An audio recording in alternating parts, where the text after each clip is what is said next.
আবু জেহেল ঘুমের ভান ধইরা চোখ দুটা বন্ধ করে আছে, দেখে তার স্ত্রী কি করে। যখন 10 মিনিট চোখ বন্ধ করে আছে আবু জেহেল, হঠাৎ করে তাকায় দেখে তার স্ত্রী উম্মে জামিল, তারও চোখ বন্ধ। দুইটাই চালাক। উম্মে জামিলকে আজকে ঘুমাবো না আবু জেহেল, দেখি তুমি রাত 2টা বাজে কোথায় যাও। সুবহানাল্লাহ বলেন। রাত 2টা বাজে তুমি কোথায় যাও? আজকে আমি তোমাকে পাহারা দিব, দেখি তুমি কোথায় যাও। আবু জেহেল ঘুমের ভান ধইরা যখন দেখে তার স্ত্রী উম্মে জামিল, সেও চোখ বন্ধ করে রাখছে। আবু জেহেল ভেবেছে উম্মে জামিল ঘুমিয়ে গেছে। আবু জেহেল ভেবেছে উম্মে জামিল ঘুমিয়ে গেছে। যখন দেখে তার স্ত্রী উম্মে জামিল চোখ খোলে না, আবু জেহেল মোটা একটা কম্বল তার মাথায় মুড়ি দিয়েছে। প্রচন্ড শীত বাহিরে। ইতিহাসের মধ্যে এসছে, সিরাত ইবনে কাসিরের মধ্যে এসছে, সিরাতে মুস্তাফার মধ্যে এসছে, উম্মে জামিল ঘুমানোর ভান ধরে চুপ করে আছে। আবু জেহেল এই সুযোগে উঠে মোটা কম্বল একটা মাথার উপরে দিয়া, হাতের মধ্যে কুপি নিয়া আস্তে করে ঘরের দরজার কাছে এসে ঘরের আংটাটা খোলার জন্য টান মেরেছে। হঠাৎ করে হালকা একটু শব্দ হয়েছে। শব্দের আওয়াজে আবু জেহেলের স্ত্রী উম্মে জামিল, তিনি ঘুমায় নাই, ভান ধরছে, কিন্তু এখন 2 চোখ মেলা বলে, আবু জেহেল কোথায় যাচ্ছ কম্বল মুড়ি দিয়ে? আবু জেহেল ধরা খেয়ে গেছে, বলে বেটি এত কথা বলছ কেন? আমি একটা নেতা মানুষ, আমার কত কাজ থাকে। আচ্ছা আবু জেহেল, তাইলে কি রাত 2টা বাজে? বলে হ্যাঁ 2টা বাজে কাজ আছে। আবু জেহেল বলে স্ত্রী চিল্লাচিল্লি করো না, আমাকে ঘর থেকে যেতে দাও। উম্মে জামিল বলে আবু জেহেল তোমার চরিত্র অত ভালো না, রাত 2টা বাজে আবার কোথায় যাইবা? আবু জেহেল বলে স্ত্রী এমন ভাবে বলো না, ভালো কাজে যাচ্ছি। কি কাজে? এখন তো বলতে পারে না মুহাম্মাদের কোরআন তেলাওয়াত শোনার জন্য যাচ্ছি। বলতে পারে না, বললে তো উম্মে জামিল তাকে ভৎসনা করবে আর বলবে আবু জেহেল তুমি তো দিনের বেলা মুহাম্মাদের বিরুদ্ধে বক্তৃতা দাও, আর রাতের বেলা তুমি মুহাম্মাদের কোরআন শোনার জন্য যাও। আল্লাহু আকবার। মান সম্মান কি থাকবে? হ্যাঁ। আবু জেহেলের স্ত্রী উম্মে জামিল বলে আবু জেহেল তুমি রাত 2টা বাজে কোথায় যাও? আবু জেহেল বলে বেটি কথা বলিস না, ভালো কাজে যাচ্ছি। উম্মে জামিল বলে যতক্ষণ না বলবা ততক্ষণ তোমাকে ঘর থেকে বের হতে দিব না। বেচারা আবু জেহেল বিপদে পড়ে গেছে, কোনোভাবেই তার স্ত্রী রাত বেলা তাকে ঘর থেকে বের হতে দিবে না। বলতেও পারে না আমি মুহাম্মাদের কোরআন শোনার জন্য যাচ্ছি। তাহলে তো মক্কার জমিনে আবু জেহেলের নেতৃত্ব থাকবে না। এই ভয়ে আবু জেহেল চুপ করে আছে, তার মন খারাপ। উম্মে জামিল আদর করে বলে আবু জেহেল সত্যি করে বলো তুমি কোথায় যাবা? আবু জেহেল বলে উম্মে জামিল আমি তোমাকে বলতে পারি, ওয়াদা করো মক্কার জমিনে কাউকে বলবা না। যদি বলো মক্কার মানুষ আমাকে নেতা মেনে আমার গলায় ফুলের মালা দেয়, যদি মক্কার মানুষ জানতে পারে আমি রাত্রবেলা কোথায় যাই, কেউ আমাকে ফুলের মালা দিবে না, ফুলের মালার পরিবর্তে জুতার মালা দিবে। কিসের মালা? উম্মে জামিল বলে বলো আবু জেহেল আমি তোমাকে হেল্প করব। আবু জেহেল বলে বেটি আমার সময় নষ্ট করো না, সময় যত লস হচ্ছে ততই আমার আকর্ষণীয় জিনিস সময় ফুরিয়ে যাচ্ছে। বলতে পারে না আমি মুহাম্মাদের কোরআন শোনার জন্য কাবার চত্বরে যাব। যখন উম্মে জামিল তাকে ঘর থেকে বের হতে দিবেই না, এবার আবু জেহেল বলে উম্মে জামিল শোনো, আমি তোমাকে সত্য করে একটা কথা বলি, তুমি এই কথা মক্কার কোন মানুষকে বলবা না। উম্মে জামিল বলে আবু জেহেল বলো বলো আমি কাউকে বলবো না। আবু জেহেল বলে প্রিয়তমা স্ত্রী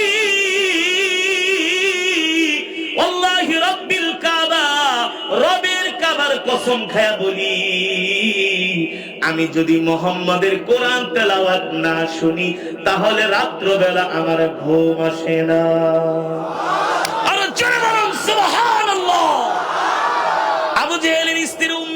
কে আমারও তো একই অবস্থা। সুবহানাল্লাহ বলে, আমিও বলতে পারি না তোমার ভয়, মক্কার মানুষের ভয়। সুবহানাল্লাহ বলেন। আবু জেহেল যেহেতু যাবা, আমাকেও সাথে নিয়ে যাও। আবু জেহেল বলে, বেটি মহিলা মানুষ এমনি খুব লেজি টাইপের, কোন জায়গায় গেলে শুধু দেরি করে। আবু জেহেলকে তাড়াতাড়ি করে রেডি হ, রেডি হ, তাড়াতাড়ি করে তোর চোখ ঢাক, মুখ ঢাক, মানে বোরকা পর। বোরকা পরবি না, আল্লাহ জোর করে পরাবে। ক্ষমতার মালিক, সবকিছুর মালিক। আবু জেহেল কয়, হাত ডাক, পা ডাক, শরীর ডাক, চোখ ঢাক, যাতে কেউ দেখা না ফালায়, তাইলে তো তুইও শেষ, আমিও শেষ। উম্মে জামিল একটা কম্বল দিয়ে তার মাথা ঢাকছে, আর একটা কম্বল দিয়ে শরীর ঢেকেছে। এবার নেতা নেত্রী দুইজনে মিলে কাবার চত্বরে যাচ্ছে আল্লাহর নবীর জবানে কোরআন শোনার জন্য। আল্লাহু আকবার, জোরে বলেন আল্লাহু আকবার। ওয়া মাকারু ওয়া মাকারাল্লাহ আল্লাহু খায়রুল মাকিরিন। আল্লাহ তাআলা বলেন, নবী কাফিরেরাও ষড়যন্ত্র করে, আমি আল্লাহও তাদেরকে এমন ষড়যন্ত্রের মধ্যে ফালাই, আমি আল্লাহ তাদেরকে দুনিয়াতে বেইজ্জতি করি। তারা আমার ষড়যন্ত্রের কাছে, আমার কাছে তারা ধরাশায়ী হয়ে যায়। আমি আল্লাহ কোরআনের বিরুদ্ধে তাদের সকল ষড়যন্ত্রকে নস্যাৎ করে দেই। ঠিক কিনা বলে? এবার উম্মে জামিল দুইটা কম্বল মুড়ি দিয়ে আবু জেহেল আর উম্মে জামিল দুইজনে আসছে আল্লাহর নবীর তেলাওয়াত শোনার জন্য। কোরআনের তেলাওয়াতের সুর শুনে, কোরআন তেলাওয়াতের সুর শুনে তারা এতটা অভিভূত হয়েছে, কোরআনের সুরের মূর্ছনায় আস্তে কইরা আল্লাহ তাআলা তাদের চোখ দুইটা বন্ধ করে দিছে, অর্থাৎ তারা ঘুমায় গেছে। সুবহানাল্লাহ বলেন। কাবার দেয়ালের সাথে এক পাশে তারা টেক লাগায়া দুইজনে ঘুমায় পড়ছে। মহিলা মানুষ ঘুমাই গেছে, আবু জেহেলও ঘুমাই গেছে। এবার যখন সকালবেলা হালকা সূর্যের আলো গায়ে লাগছে, আবু জেহেল উম্মে জামিলকে বলে, বলছিলাম না তুই আমার সাথে আবি না, তোর কারণে আজকে ঘুমাই গেছি গা, তাড়াতাড়ি চল, মক্কার মানুষ দেখলে তো মায়ের একটাও মাটিতে পড়বে না। জোরে বলেন সুবহানাল্লাহ। এবার উম্মে জামিল কি করছে, দুইটা কম্বল মুড়া দিয়ে আসছে। আবু জেহেলের ধমকের চড়ে এক কম্বল থুই আবু জেহেলের সাথে দৌড়, রাস্তা দিয়া দৌড় শুরু করছে। হঠাৎ করে রাস্তার মধ্যে উতবার সাথে দেখা। নেতাজি কই গেছিলেন? আবু জেহেল কয়, বেটা কই গেছি তোর কাছে কব নাকি, যা। উতবা কয়, নেতাজি কোথায় গেছেন আমি ভালো করেই জানি। আবু জেহেল কয়, এখন যদি ওর সাথে বাড়াবাড়ি করি আশেপাশে মানুষ জমে যাবে, হিতে বিপরীত হবে, এখন ওর সাথে কথা বলা ঠিক হবে না, আগে বাড়িতে যাই। আবু জেহেল উম্মে জামিল বাড়িতে চলে গেছে। উতবা কাবার দেয়ালের পাশে দেখে একটা কম্বল পরে আছে, এই কম্বল হলো ওই আবু জেহেলের বোর উম্মে জামিলের কম্বল। মানে চোর কোন চুরি করলে প্রমাণ একটা রেখেই যায়। ঠিক কিনা বলেন? আল্লাহ আবু জেহেলকে বেইজ্জতি কিভাবে করে দেখেন। আল্লাহ তাআলা আবু জেহেলকে কিভাবে বেইজ্জতি করে। আল্লাহু আকবার। আবু জেহেল বাড়িতে চলে গেছে, মনে মনে ভাবতেছে উতবা তো দেখে ফেলেছে, সে যদি আশেপাশের মানুষকে বইলা দেয় তাহলে তো অনেক বড় সমস্যা হয়ে যাবে। উতবা আবার কি করছে, সেই কম্বল নিয়ে উতবা তার বাড়িতে চলে গেছে। আবু জেহেল সকালবেলা নাস্তা খেয়ে উতবার বাড়িতে হাজির। উতবার বাড়িতে হাজির। উতবা আবু জেহেলকে দেখা বলে, আজকে গরিবের বাড়িতে হাতির পাড়া, বুঝলাম না, হাতি তো আর এমনি আসে নাই, বিপদে পড়ে আসছে। ঠিক কিনা বলেন? উতবা কয়, আহলান সাহলান, নেতাজি আপনি আমার বাড়িতে এত সকালবেলা, কারণ কি? এ উতবা শোন, তোর বাড়িতে তো আমি এমনি আসি নাই। বলে, আমিও জানি এমনি আসেন নাই। নেতাজি কেন আসছেন, কেন আসছেন? আবু জেহেল বলে, উতবা রে, আমি তো মুহাম্মাদের কোরআন তেলাওয়াত না শুনলে রাত্রবেলা ঘুমাইতে পারি না। এ উতবা, আমি যে কোরআন শোনার জন্য গেছি, এই কথা তুই মক্কার কোনো মানুষকে বলবি না। উতবা বলে, নেতা আপনি একা যান নাই, সাথে আর একজন গেছিল। কয়, না না না, কেউ যায় নাই, আমি একা গেছি। কয়, উতবা প্রমাণ কিন্তু আমার কাছে আছে, এই যে দেখেন আপনার স্ত্রী উম্মে জামিলের কম্বল আমার বাড়িতে কিভাবে আসলো। আল্লাহু আকবার। এবার আবু জেহেল যখন ধরা খেয়ে গেছে, এবার